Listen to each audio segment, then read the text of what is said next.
Bonjour à toutes et à tous. Aujourd'hui, nous allons aborder les nouveaux défis des sociétés et notamment d'un point de vue environnemental et social, comme toute personne physique dans notre société actuelle. Mais avant ça, on va d'abord parler de l'activité et de l'objet social d'une société.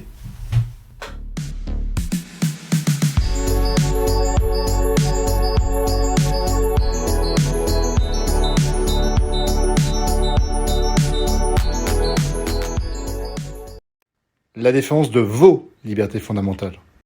Chaque entreprise dispose de ce qu'on appelle un objet social. Autrement dit, il s'agit d'un descriptif des activités de la société qui est inséré au sein des statuts de celle-ci. Alors pour les plus profanes, les statuts sont un document écrit dans lequel il va être diligenté ou du moins décrit le fonctionnement de la société, notamment au niveau des rapports entre les associés ainsi que les rapports de la société avec les tiers, c'est-à-dire les personnes qui sont extérieures à celle-ci.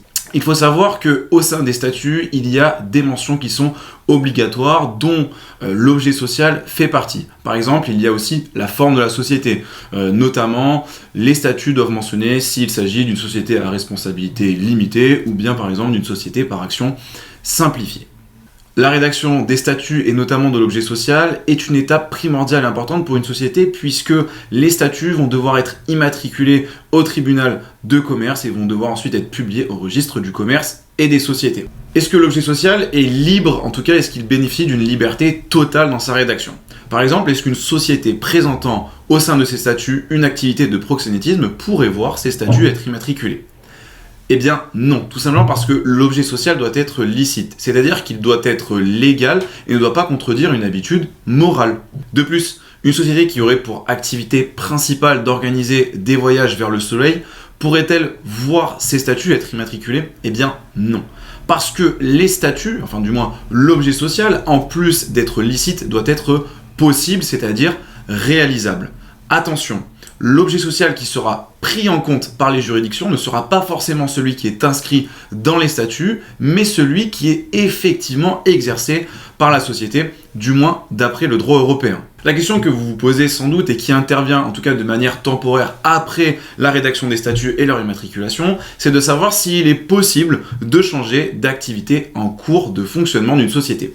Eh bien oui, il est possible d'effectuer un changement partiel ou total de l'objet social d'une société, à condition cependant que la décision soit prise en répondant aux règles de majorité prévues dans les statuts. Je vous le rappelle, les statuts permettent d'organiser le fonctionnement interne de la société et notamment les rapports entre associés. Eh bien, les statuts doivent prévoir à quel type de majorité certaines décisions de la collectivité des associés devront être prises. Donc finalement, comme je vous le disais, il n'y a pas besoin de créer une nouvelle société pour changer d'objet social. Vous ne devez en revanche pas confondre la notion d'objet social avec d'autres notions du langage du droit des sociétés. Vous allez sûrement entendre parler de l'objet du contrat de société. Car si vous ne le saviez pas, initialement, une société est un contrat qui a pour objet la mise en commun de biens ou d'industrie, c'est-à-dire de connaissances en vue de profiter du bénéfice ou de l'économie qui pourrait en résulter. Vous ne devez pas confondre non plus l'objet social avec l'intérêt social. L'intérêt social est une notion qui ne connaît pas réellement de définition. De manière usuelle, vous allez entendre parler d'un intérêt qui est propre à la société, qui lui est finalement supérieur. Ce qu'il faut comprendre, c'est que l'intérêt social, c'est l'intérêt personnel d'une société lorsqu'on la prend de manière individuelle.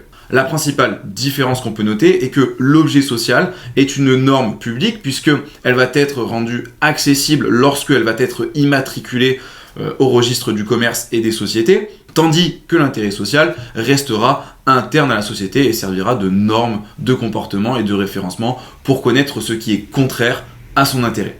Je vous rappelle que cette vidéo fait partie d'une mini-série concernant l'activité des sociétés et les nouveaux défis auxquels elles doivent se confronter. La semaine prochaine, nous aborderons la responsabilité sociale de celle-ci. Donc je vous dis à très bientôt.